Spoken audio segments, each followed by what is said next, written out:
สวัสดีครับนาทิตครับ สวัสดีค่ะนา ค ทิ รั ต บสวัสดีครับ หัววันนาทิตเขา สวัสดีครับตัวเอง ค่ะสวัสดีค่ะ เขาเตรียมเนาะหาหนึ่งเนาะนาทิตเนาะ ครับผม นาทิตเขาหาหนึ่งเด้อหันเพิ่นเอาไปเน้นแต่ซี่หนึ่ง ครับเนี่ย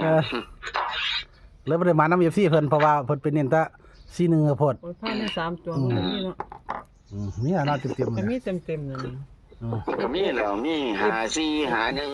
ซีหนึ่งแต่ว่าตัวเรียนซีหนึ่ง มันเป็นเน้นบ่ ซี สิ อืม เด็กบ่หลาย เลขกระสานตัวนี่แหละ ไว้ส่วน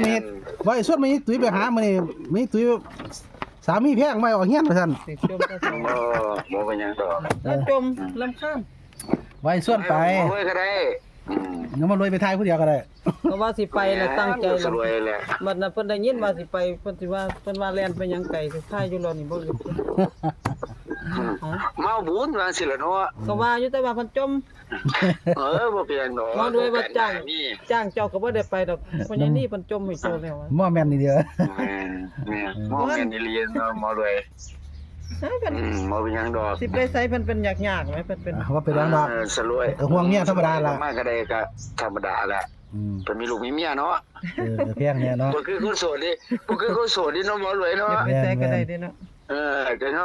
จังโสดจังสิไปไสก็ได้บ่มีผู้จมผู้ว่าดิ ก็อยากไปแหละแต่ว่าเพิ่นจมก็เลยว่า ครับ คนจมน่ะไป ครับ บ่ดีคือเก่า แม่น ทั้งไปทั้งจมน่ะจักสิว่า เอา ครับ นะค ผ รับ ม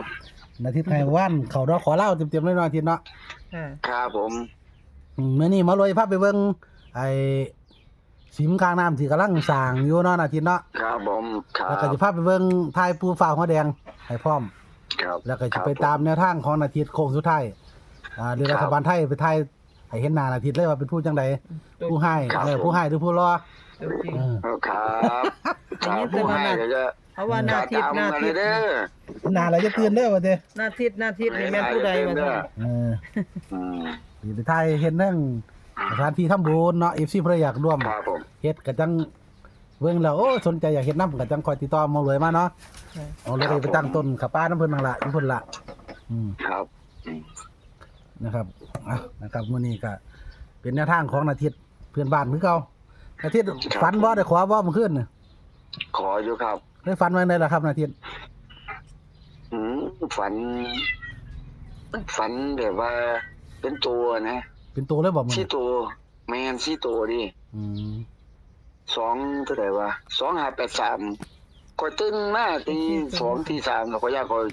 ลืมบ่จดไว้เลยนะ จดไว้เด้อว่าติ ฝันงามอยู่ฝันงามอยู่ ฝันว่าไดเว้าพี่น้องฟังแหน่ ในฝันนี่มันกับค่ายกับข้านะแต่ว่าจำแม่นๆคือ2583นะ ว่าเพิ่นว่าจังได๋เด้อไปเห็นคนเขียนให้หรือจังได๋หนาความหมายจักมองซั่น คุณเขียนให้นะ อืม เป็นคนเขียนให้แหละ2583พุ่นน่ะว่า เป็นผู้สาวหรือเป็นผู้เฒ่าเป็นหยังสินะเว้าสู่ฟังแหน่ เป็นบ่ใช่เป็นบ่ใช่ อืมเป็น เขา ผู้ชาย ขึ้นก็บอกขอเพิ่นดอกขอปู่เพิ่นแหละปู่เอ้ยดอกขอเล่าสิหน้าเด้อมื้อแรงอะดอก อืม ก็ฝันผู้ใดช่วงตี3ตี4นะเจ้าก็เขียนให้2583นะ อืม โอ้ยก็มา4ตัวเนาะนะ เออ เดี๋ยวว่าธรรมดาก็ฝันมันก็2ตัว3ตัวนะแต่ทีนี้ฝัน4ตัวนะ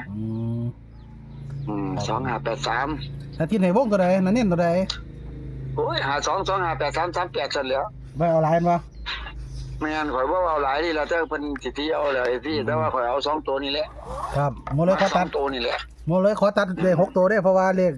ลข4ตัวนี่ตัดได้6ตัว ครับ แต่ว่าที่ใจข่อยมากก็83 52 25แหละ ครับผม อืม ตามนี้เนาะไม่ตีเนาะโอเคเนาะ อันนั้นที่มี ครับ 3แถวอันนี้ที่2แถว เอ้ยเด้อเนี่ยก็นี่ดิ มันยังว่าบ่ทันได้2 3 ก็นี่ดิ53ไป เดี๋ยว2 3 53ก็28เอาแต่เราแล้วจะไปรู้ตัวใด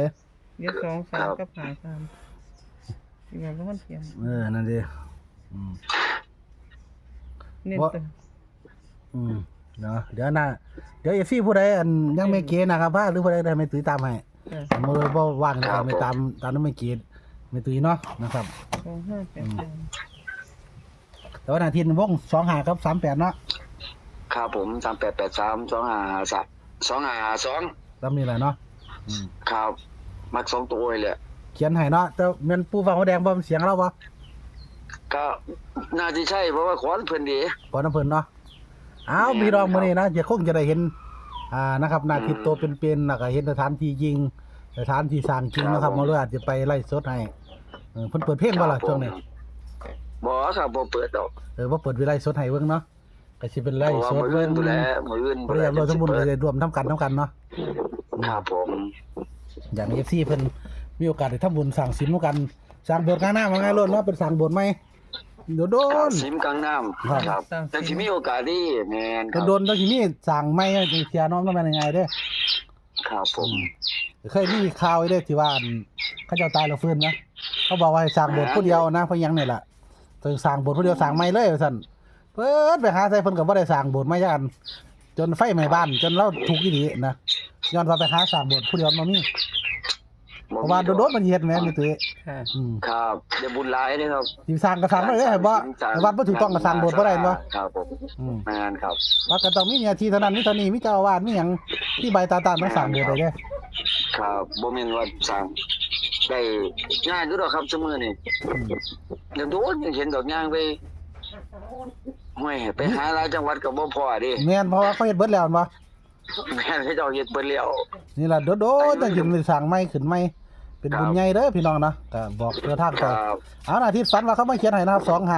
2583เพิ่นมักแฮงที่25กับ83เฮาก็ตัด5823 5328นำไปตื้อเนาะ ค่ะ เป็นแนวทางของหน้าที่ในมื้อนี้เด้อพี่น้อง ครับ พิจารณาเอามักตัวใดก็พิจารณาเอาให้โชคให้มานั่นอาทิตย์เดี๋ยวไปชมสถานที่จริงนะครับผู้ฟ้าหัวแดงอยู่ไสอำเภอใดจังหวัดใดก็สิซอให้เบิ่งจะได้เห็นหน้าทิศตัวเป็นๆเนาะ จริง แล้วก็จะได้เห็นสิมกลางน้ำพร้อมว่ามีจริงบ่นะ ค ค รั รั บบ ผม น้องรวยพาเฮ็ดบุญอีหลีบ่ก็จะได้เห็นกันมื้อนี้ ค ล่ะ รับ ครับขอบคุณอาทิตย์หลายๆที่แบ่งปัน ครับ ทางนะครับ แต่ว่า ครับ FC ก็ว่าอยู่หน้าทิศแม่นไผก็หน้าทิศ ก็เบิ่ง ท่าเด็ก ก็เข้าไปเบิ่งเลยไอ้ เฟซ เฟซไอ้ปอกนั่นน่ะ เฟซไอ้ปองเนาะใส่ชุดสีขาวเนาะเสื้อสีขาวเนาะ แม่นครับเสียสีขาวแขนพระอยู่นั่นแหละ หน้าตาผู้ให้บ่ ผมน่ะตาผู้ให้อายุขี้หลายๆกูหมู่ล่ะ เด้ เบิ่งโลด ครับผม โอ้เดี๋ยวสั่นเนาะ บ่ขี้ร้ายดอก ครับ นะครับก็เบิ่งนํกันสำหรับหน้าที่เด้อนะครับมื้อนี้ก็สิได้เดินทางไกลจังหน่อย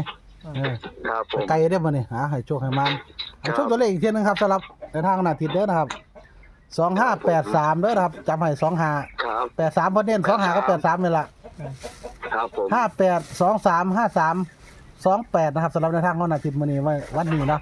เป็นเลขเพื่อนบ้านฟังเล่าวเล่นบ่ครับขอ ค่ะ ครับขอตำเล่าเลย พอตำเล่าเลยเนาะให้โชคดีสุขสุขคนสำหรับในทางของนาทิตเด้อนะครับขอบคุณหลายๆที่แบ่งปันนาทิตอย่าชี้บ่ได้รวมทั้งบนกับติดต่อมารวยมาเด้อเนาะก็คงจะมีโชคกันนำนาทิตในวันนี้ครับ สวัสดีครับ ครับผมครับสวัสดีครับ